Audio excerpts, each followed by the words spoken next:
Movie की starting में हम देखते हैं एक लड़की पार्क में जॉन को, जो कि मूवी थिएटर में बैठी हुई सो रही थी। जब उसकी नींद खुलती है तो उसके आसपास के सारे लोग गायब हो गए थे। मे जॉन वहां पर देखती है तो उस पूरे थिएटर में कोई भी नहीं था और वो बाहर आने लगती है तो डोर्स भी लॉक्ड हो जाते हैं। अब वो थिएटर में एक स्पिरिट को देखती है और जब उसकी पिक्चर वो क्लिक करती है तो पिक्चर में उसको एक भयानक चेहरा और एक ईविल आई दिखाई देती है। अब वो थिएटर के बैक डोर से भागती है, लेकिन वो स्पिरिट यानी कि गोस्ट उसको फॉलो करती है और उस पर अटैक कर देती है, जिसके साथ ही मी जियोन की नींद खुल जाती है क्योंकि ये एक नाइटमेयर था। और वो ये सब अपनी डायरी में नोट करने लगती है क्योंकि वो एक स्क्रिप्ट राइटर और डायरेक्टर थी। अब अगले सीन में वो अपने फ्रेंड से मिलती है जो कि उसके साथ ही एक प्रोडक्शन कंपनी में था। वो बोलता है कि मी जियोन की स्टोरी में मजा नहीं आ रहा है और उन्हें कोई अच्छी स्टोरी चाहिए होगी, नहीं तो प्रोड्यूसर उन दोनों को ही निकाल देगा। जिस पर मी जियोन 2 हफ्ते का टाइम मांगती है एक अच्छी स्टोरी रेडी करने के लिए। अब मी जियोन अपने फ्रेंड जुनसो के साथ में बैठी हुई थी और वो दोनों बात करते हैं उसकी अगले स्क्रिप्ट के बारे में, जिस पर वो ये बताता है कि उसने अपने फ्रेंड से एक स्टोरी सुनी थी आज से कई साल पहले।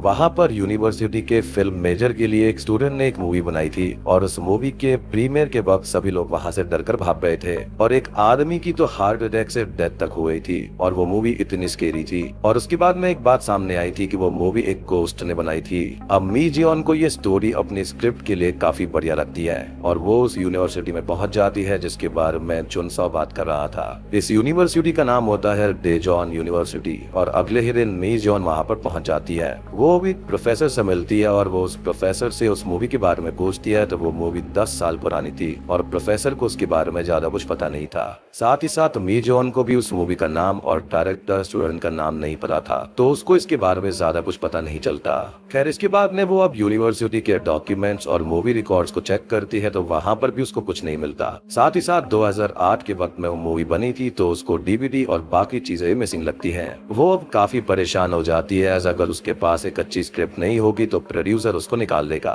खैर, कुछ ही देर के बाद में मी जियोन एक रेस्टोरेंट के अंदर बैठी होती है और उसकी नजर कॉलेज के कुछ स्टूडेंट्स के ऊपर पड़ती है। अब वो उन स्टूडेंट्स के पास में जाती है और उनके साथ एक गेम खेलने का बोलती है जिसके अंदर वो स्टूडेंट उसको एक स्केरी स्टोरी सुनाएंगे और अगर वो यूनिवर्सिटी से रिलेटेड हुई तो उनको कुछ पॉइंट्स मिलेंगे और उसके बाद में अगर वो रियल स्टोरी हुई तो और भी ज्यादा पॉइंट्स मिलेंगे और गेम जीतने पर उनकी कोई भी एक विश पूरी की जाएगी, जिसके लिए वो स्टूडेंट मान जाते हैं। और अब एक स्टूडेंट एक स्टोरी सुनाता है कि यूनिवर्सिटी के पास के थिएटर में एक एक्ट्रेस की आग लगने से डेथ हो गई थी, लेकिन तभी मी जियोन उस स्टूडेंट को रोक देती है क्योंकि ये चीज वो जानना नहीं चाहती थी। अब दूसरा स्टूडेंट कहानी सुनाना शुरू करता है कि 10 साल पहले यहाँ पर एक मूवी का प्रीमियर हुआ था और सब लोग उससे डरकर भाग गए थे और एक इंसान की तो जान तक चली गई थी, वो भी हार्ट अटैक से। और फिर उस स्टूडेंट जिसकी वो मूवी थी उसने ये बताया कि ये मूवी एक गोस्ट ने बनाई है। अब उस गोस्ट ने क्रू को, जो कि अबैंडन थिएटर में मूवी शूट करने गया था, उन पर अटैक किया और सबको मारने लगा। तभी बीच में ही दूसरा स्टूडेंट बोलता है कि यही कहानी तो सुनाने वाला था उस गोस्ट की जिसका नाम सुमी है और उसने उस डायरेक्टर स्टूडेंट से पूछा कि उसे कैसी मूवी बनानी थी,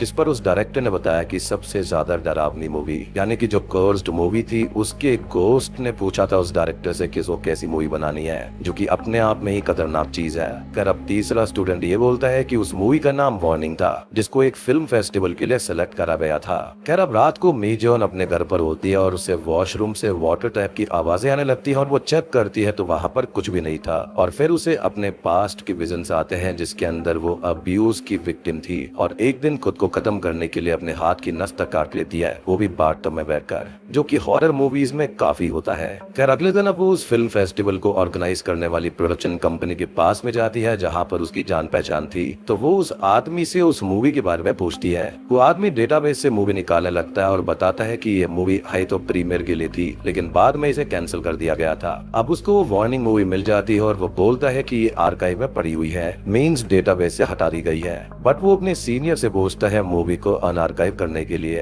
अब वो अपने सीनियर से बात करने लगता है और सीनियर उसे इस मूवी की पूरी हिस्ट्री बताता है और बोलता है कि ये मूवी बैंड है तो उसे किसी के सामने नहीं आने दिया जाएगा और नाम वार्निंग इसलिए ही रखा गया है क्योंकि वो मूवी किसी को भी नहीं देखनी चाहिए। इधर मीजियन उस मूवी के फोल्डर को अपने फोन में कॉपी करके वहां से चली जाती है। अब भाई जिससे इसकी जान पहचान थी उसकी तो पक्का नौकरी आने वाली है। अब घर आकर जब वो उस फोल्डर को चेक करती है तो उसके अंदर सिर्फ उस मूवी की एक छोटी सी क्लिप थी और वो उस क्लिप को देखती है तो उसके अंदर एक अबैंडन थिएटर था और कुछ लोग थे जो कि किसी से डर रहे थे और कुछ लोगों पर कोई अटैक भी कर रहा था। अब मीजियन उस मूवी को भेजने वाले का सारा डेटा निकालती है और उसका कॉन्टेक्ट नंबर लेकर उसे कॉल करती है, लेकिन नंबर अब एग्जिस्ट नहीं करता था। मीजियन उस मूवी के बारे में इंफॉर्मेशन लेने के लिए उस क्लिप को सोशल मीडिया पर पोस्ट कर देती है, ऐसे कहीं कोई उसके बारे में कुछ तो जानता होगा। कुछ ही देर के बाद में वो एक कैफे में बैठी हुई थी कि तभी उसे एक आदमी का कॉल आता है और वो बोलता है कि उस मूवी क्लिप की पोस्ट को डिलीट कर दो, जिस पर वो ये कहती है कि उसके कहने पर वो उस क्लिप को डिलीट क्यों करेगी और आखिर वो आदमी है कौन, जिस पर वो ये बोलता है कि वो उस मूवी का डायरेक्टर किम जे-होन है। मीजियन ये बोलती है कि वो उस मूवी के बारे में बहुत ही ज्यादा क्यूरियस है और वो पोस्ट को तो डिलीट कर देगी अगर किम उससे मिल ले तो,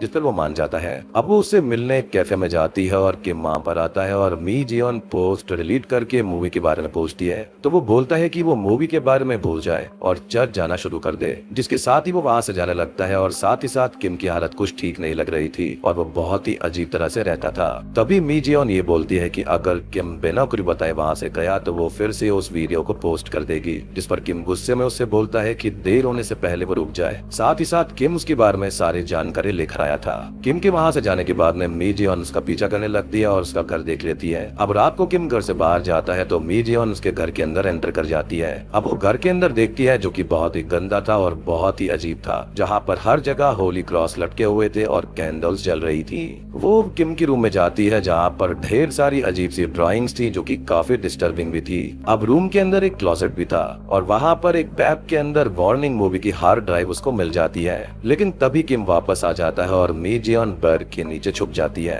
किम बोलता है कि उसको पहले ही सब कुछ जला लेना चाहिए था। साथ ही साथ वो अपने आप या फिर किसी इनविजिबल चीज से बोलता है कि आखिर उसे चाहिए क्या और वो बाहर चला जाता है। मीजियन अब बेड के नीचे से बाहर आती है और घर से बाहर जाने की कोशिश करती है, लेकिन तभी किम उसको पकड़ लेता है और ये बोलता है कि इस ड्राइव को वो उसको नहीं ले जाने देगा क्योंकि मीजियन इसकी क्लिप को एडिट करके मूवी बनाना चाहती है और वो उस ड्राइव को तोड़ने लगता है, लेकिन मीजियन उसको रोक देती है। किम अब उसको चोप करके जान से मारने लगता है और बोलता है कि वो भी किम जैसी हो जाएगी और हॉरर में जीने लगेगी, इससे अच्छा है कि वो मरी जाए। लेकिन मीजियन एक बॉटल उसके सर पर मार देती है और किम को दूर कर देती है और घर से बाहर भाग जाती है। अब अगले सीन में मीजियन अपने घर पर थी और चुनसू उसके घर पर आता है। अब वो उस हार्ड ड्राइव को चेक करता है और ये बोलता है कि ये तो फॉर्मेट हो रखी है, जिसको सुनकर मीजियन काफी परेशान हो जाती है, ऐसे उसने अपनी लाइफ रिस्क करी थी इसके लिए, और फिर वो बेहोश हो जाती है। तभी मीजियन को एक बुरा सपना आता है जिसके अंदर उसके ऊपर किम अटैक कर रहा था और तभी अचानक से ही वो जाग उठती है। अब चुनसू उसको ये बताता है कि वो ड्राइव को रिकवर कर रहा है और अभी उसके अंदर एक वीडियो रिकवर हुआ है। उस वीडियो के अंदर वार्निंग मूवी के मेकिंग से पहले के कुछ सीन्स थे और यहाँ पर किम अपने टीम के साथ में कुछ लोगों के ऑडिशंस ले रहा था। किम का फ्रेंड उससे ये पूछता है कि आखिर वो हॉरर मूवी ही क्यों बनाना चाहता है, जिस पर किम ये बताता है कि हॉरर मूवी की वजह से उसकी जान बची है। जब वो स्कूल में था तो हमेशा उसको बुली किया जाता था और एक दिन उसे बुरी तरह से पीटा गया, जिसके बाद में उसने अपनी जान लेने की कोशिश करी और वो हॉस्पिटलाइज हो गया था। वो अपनी लाइफ से हार चुका था और एक दिन हॉस्पिटल टीवी में द एक्सॉर्सिस्ट मूवी आ रही थी और वो मूवी देखकर किम को जीने का हौसला आया और वो ठीक हो गया और वो चाहता है एक ऐसी ही मूवी बनाना जिसको देखकर किसी का दर्द गायब हो जाए। अब मीजियन यहाँ पर किम की कहानी से पूरी तरह से रिलेट कर पा रही थी क्योंकि यही कहानी उसकी भी होती है, यानी कि बुली होना, हॉस्पिटलाइज होना और टीवी पर द एक्सॉर्सिस्ट मूवी देखकर हिम्मत जुटाकर ठीक हो जाना। अब रात हो जाती है और मीजियन को वॉशरूम से कुछ आवाजें आने लगती है जिनको वो चेक करने जाती है तो वहाँ पर उसको कोई भी नहीं दिखता और वो वापस चली जाती है, लेकिन हमें काला साया वहाँ पर देख पाते हैं। खैर कुछ ही देर के बाद में घर की लाइट चली जाती है और कोई इनविजिबल चीज मीजियन को हॉन्ट करने लगती है। वो काफी ज्यादा परेशान हो जाती है और अब उसको अपने सपने में एक गोस्ट दिखाई देती है जिसकी मीजियन पिक्चर क्लिक करती है और वो गोस्ट गायब हो जाती है। साथ ही साथ वहाँ पर लाइट भी आ गई थी। अब कुछ ही देर के बाद में मीजियन चुनसू के साथ एक रेस्टोरेंट में होती है और ये बोलती है कि वो उसके साथ में क्यों है, जबकि वो तो एक सेल्फिश लड़की है, जिस पर वो ये बोलता है कि उसे तो मीजियन काफी अच्छी लगती है। वो आगे ये बोलता है कि उसने आधी स्क्रिप्ट पढ़ ली है जो कि मीजियन लिख रही है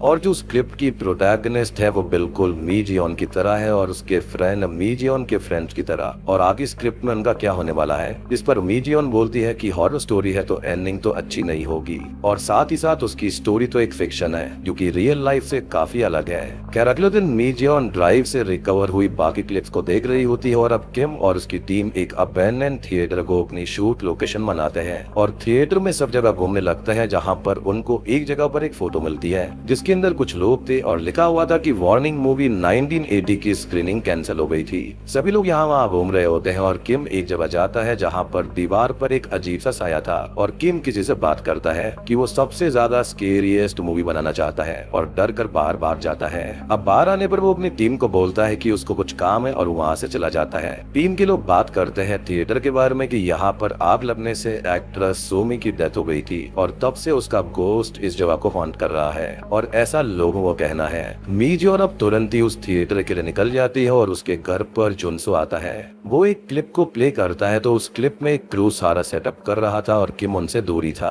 अब अचानक से ही वहाँ पर हलचल शुरू हो जाती है और एक मेंबर अपने आप ही गायब हो जाता है और उसकी जगह पर ब्लर पड़ा हुआ था जिसको देखकर बाकी के लोग भी परेशान हो जाते हैं। अब इधर मी जियोन थिएटर में आ जाती है और उसे विजन्स आते हैं कि किम असल में थिएटर से अपनी टीम को छोड़कर भाग गया था। अब वो अंदर जाती है और किम की टीम को देखती है जिसको सोमी के गोस्ट ने बड़ी बेरहमी से जान से मार दिया था। सोमी लास्ट में क्रू की लास्ट मेंबर को मारने आती है और यहाँ पर थिएटर स्क्रीन पर हम देख पाते हैं कि सोमी एक हैंग सीन को शूट कर रही होती है कि तभी वहाँ पर आग लग जाती है और सभी लोग जान बचाने के लिए भाग गए थे और इस तरह से सोमी की डेथ हुई थी और वो इस लास्ट मेंबर को भी जान से मार देती है। यानी कि यहाँ पर हम सोमी के गोस्ट के पास्ट को भी देख पाते हैं कि उसकी मृत्यु कैसे हुई थी, साथ ही साथ इस क्रू के बारे में भी, यानी कि वार्निंग मूवी के बारे में। मी जियोन वहाँ से बाहर जाने लगती है बट किम वहाँ पर आता है और उसको पकड़कर अंदर ले जाता है और बांध देता है। अब किम सब जगह पर फ्यूल डालता है और वो इस जगह को आग लगाने ही वाला था और मी जियोन उससे बोलती है कि उसको सब पता चल गया है कि किम इनोसेंट था, सबको उस गोस्ट ने मारा है, जिस पर किम बोलता है कि वो इनोसेंट नहीं था। और हम फ्लैशबैक देखते हैं कि सबके मरने के बाद में किम वापस आया था, सारी की सारी टेप्स को वो ले गया था, जिसके बाद में उसने उन टेप्स को एडिट किया और एक मूवी बनाई और वो अपनी मूवी से बहुत ही ज्यादा खुश था। यानी कि वही रेस्पॉन्सिबल था अपने पूरे क्रू की डेथ के लिए, क्योंकि वही तो सबसे ज्यादा स्केरियस्ट हॉरर मूवी बनाना चाहता था। खैर मी जियोन अब ये बोलते हैं कि किम पूरी तरह से पागल है और अब किम खुद पर भी फ्यूल डालकर आग लगाने लगता है, लेकिन तभी सुमी का गोस्ट वहाँ पर आ जाता है और किम को हैंग करके जान से मारने लगता है और मी जियोन जिसके हाथ खुद पे खुद खुल गए थे वो ये सब रिकॉर्ड करने लगती है, जिस पर किम बोलता है कि मी जियोन उससे भी ज्यादा पागल है और मारा जाता है। अब मी जियोन वहाँ से भागने लगती है लेकिन गोस्ट उसको भी एक बड़े से ब्लेड से मारने लगती है और फाइनली उसको हैंग करके जान से मारने ही वाली होती है, लेकिन तभी मी जियोन एक फ्लैश लाइट की हेल्प से खुद को बचा लेती है, जिसके बाद में वो सुमी के गोस्ट को डिस्ट्रैक्ट करती है और पास में ही पड़े हुए एक फायर बॉम्ब स्टिक से सुमी के गोस्ट को जलाकर मार देती है और फाइनली जलती हुई सुमी की पिक्चर भी क्लिक करके थिएटर से भागने लगती है और पूरा थिएटर जल जाता है। खैर अगले सीन में काफी टाइम बाद हम मी जियोन को देखते हैं जिसने अपने घर पर बहुत सारी कैंडल्स जलाई हुई थी और सारी पिक्चर्स लगाई हुई थी जो कि उसने क्लिक करी थी। मी जियोन अब एक मूवी प्रीमियर में जाती है और इस मूवी का नाम है वार्निंग, जिसको मी जियोन ने डायरेक्ट किया था और ये उसकी ही कहानी पर बेस्ड होती है। तभी हम एक फ्लैशबैक देखते हैं कि जुनसो मी जियोन को बचाने थिएटर आया था, लेकिन वो आग में फंसकर मर गया और मी जियोन उसको वहीं पर छोड़कर चली गई। यानी कि ये लड़की वाकई में सेल्फिश थी और ये जो मूवी वार्निंग थी ये मी जियोन की असली कहानी के ऊपर बेस्ड होती है, जिसको मी जियोन के अलावा कोई नहीं जानता था। इस मूवी को लोग बहुत ही ज्यादा पसंद कर रहे थे और मी जियोन अपनी मूवी से काफी खुश थी और के साथ में ये मूवी यहीं पर खत्म हो जाती है। अब आप ये सोचेंगे कि ये कहानी उसके ऊपर कैसे थी, तो देखो यहाँ पर जो रियल वार्निंग मूवी थी जो कि किम ने बनाई थी उसके बारे में सिर्फ और सिर्फ किम जानता था, क्योंकि उसका पूरा क्रू तो मारा गया था। बात रही उस प्रोडक्शन कंपनी के बारे में तो वहाँ से भी वो जो मूवी थी वो डिलीट हो गई थी, वो आर्काइव्स के अंदर थी और जो रियल ओनर था वो उसको बाहर कभी भी आने नहीं देता, यानी कि प्रोडक्शन कंपनी का जो मालिक था। अब किम की तो यहाँ पर मौत हो गई तो रियल मूवी के बारे में तो किसी को पता चलेगा ही नहीं और जो कांड यहाँ पर मी जियोन ने किया वो तो सिर्फ उसको ही पता था। और ये जो पूरी मूवी चल रही थी ये अपने आप में ही वार्निंग मूवी है। जी हाँ, तो भैया देख लो, ध्यान से देखना इस मूवी को, क्योंकि कहीं ना कहीं ये मूवी देखते देखते हम भी कहीं ना कहीं श्रापित हो गए होंगे। जस्ट किडिंग, ऐसा कुछ भी नहीं है, लेकिन मतलब सोच के देखो ना कि जो ये पूरी मूवी चल रही थी यही वार्निंग मूवी है और यहाँ पर स्टार्टिंग से एंड तक लोगों की सेल्फिशनेस दिखाई गई है। लाइक जो सुमी थी उसको किसी ने भी नहीं बचाया था, उसके बाद में किम ने अपने पूरे क्रू को वहाँ पर मरने दिया। और बात करें मी जियोन के बारे में तो उसने यहाँ पर सुमी के गोस्ट को भी मार डाला और साथ ही साथ अपने फ्रेंड को भी मरने दिया जो कि उसको बहुत ही ज्यादा पसंद किया करता था, जो कि उसका बहुत ज्यादा साथ भी दे रहा था। तो ये जो मूवी है ना वो काफी सारे लेवल्स पर काफी बढ़िया है। मूवी को देखने में काफी मजा आता है। तो दोस्तों ये थी आमजे मूवी की कहानी, या फिर कहें warning do not play movie की कहानी। उम्मीद करता हूँ कि आपको ये पसंद आई होगी। पसंद आई है तो वीडियो को लाइक कर देना, चैनल पर नए हैं तो सब्सक्राइब कर लीजिए।